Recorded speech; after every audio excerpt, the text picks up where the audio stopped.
No. So go ahead. Now, so what's your... Go ahead. You ready? I'm ready. Okay. The first thing you do is when you have the whole fish, you put it on newspaper because you don't want it to slide around. See how it sticks to it? You don't want the fish to slide around. You have to start up here on the back, but you want to make sure that you're on the proper side of the bone structure. So you want to be right about there. So you want to be above the bone, the backbone. You want to cut right alongside the top fin. And it's got to be a very small, thin knife like you were showing me. Yeah, you definitely can't use a big knife. Knife like that. Yeah. Especially on a small fish. If it's a bigger fish, that wouldn't matter so much. But, well, I see there. So you start peeling it back. Now you got to go through the rib bones right here. You have to cut through them right there. You cut through the rib bones. Yeah, and then you cut down the other side of the backbone. So the rib bones... I should say you cut through the lateral bones. You don't actually cut through the rib bones. The rib bones are down here. You want the rib bones to be below your meat, right? Yeah, you don't want to... You don't want to cut into it. No. Right. These fish aren't big enough. So you confused me there. Well, these fish aren't big enough to cut the rib bones with it. So then that's your fillet. Then you flip it. Start at the tail end. Cut in. Now you do the same thing, only in the opposite direction along the bones. You put in about a ½ inch of your knife, maybe a little more than that. Depends on how sharp it is. And then again. Now, why'd you go from the top first on the first part, and then come from the back on this? Well, part? because I'm right-handed. Oh, okay. Yeah.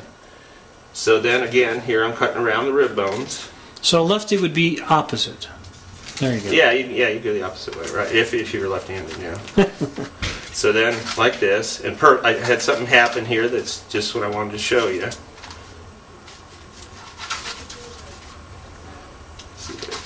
All right, come loose. You had a fin in there. Yeah. I did this kind of on purpose, and I got it to work. Just don't cut yourself. There you go. No. All right. So now the second fillet, which is it's always harder to do the second one than the first one. The first one's always easier because we gutted them and all that stuff. The fins, everything was a little bit loose and a little bit in the way. So then, what you do is you look at what you've got, and you can see right here. There's some of the rib bones. See a few parts of them.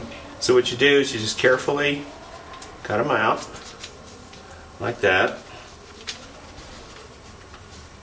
So you don't have those bones.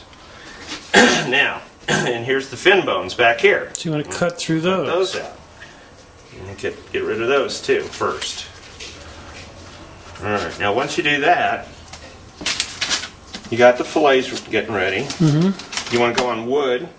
Because I'll show you why.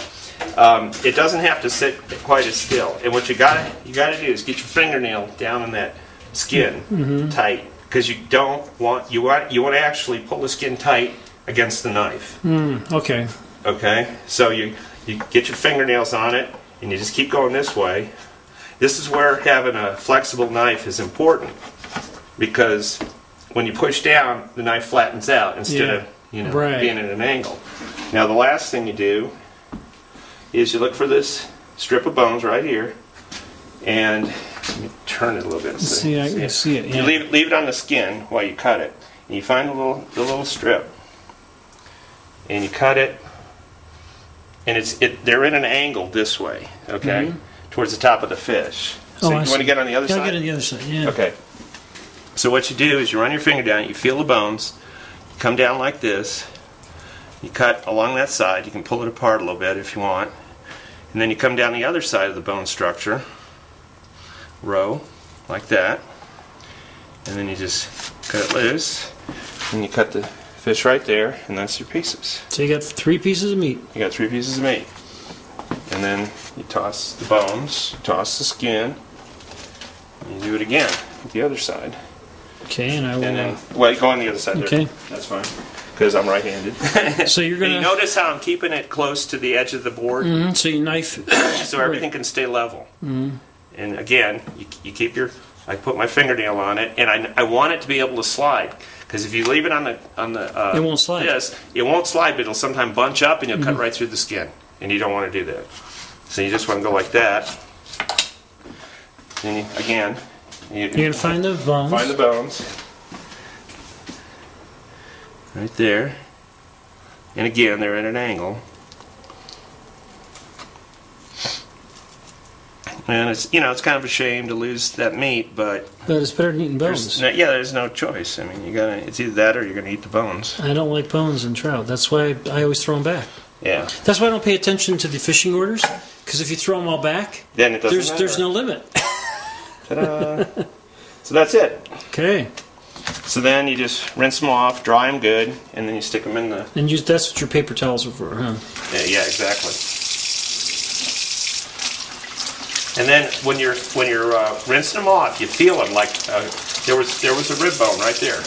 Okay. So as you're rinsing, you're looking for bones now. Absolutely. So if you got a piece of a rib bone like that, then you know it's there. You just feel for it. So that's and like that piece right there, I'm going to cut it off because it's a little bit of the rib bone got stuck there.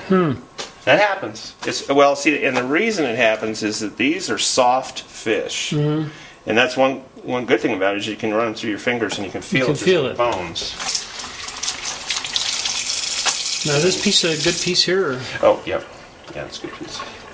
So then you just, like to say, get the water off. Get the water off of them. Stick them in there. And now, what do you have in there? Oh, that's eggs and beat up egg and. I use silk instead of milk. That's okay. Yeah.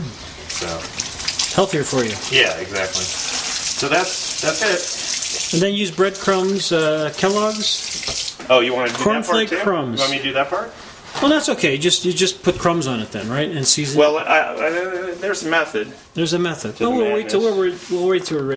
Well, okay. You just take cornflake crumbs. You can mix it in with some breadcrumbs that has Italian seasoning in it, and then you just take. Well, I'll do one. You just take the chunks of fish out that are already in the egg batter. They're already in the egg batter and milk mixed, and you just lay it in there. It's a tiny little piece. You make sure it's completely covered, and then you give it a good slam. The Stewart press. And that's it. Done. And we're ready to eat. And we're going to put it into hot olive oil? Yeah, as soon as you start seeing the olive oil start to smoke, it's ready. There you go. Will the fire alarm go off? Maybe. All right.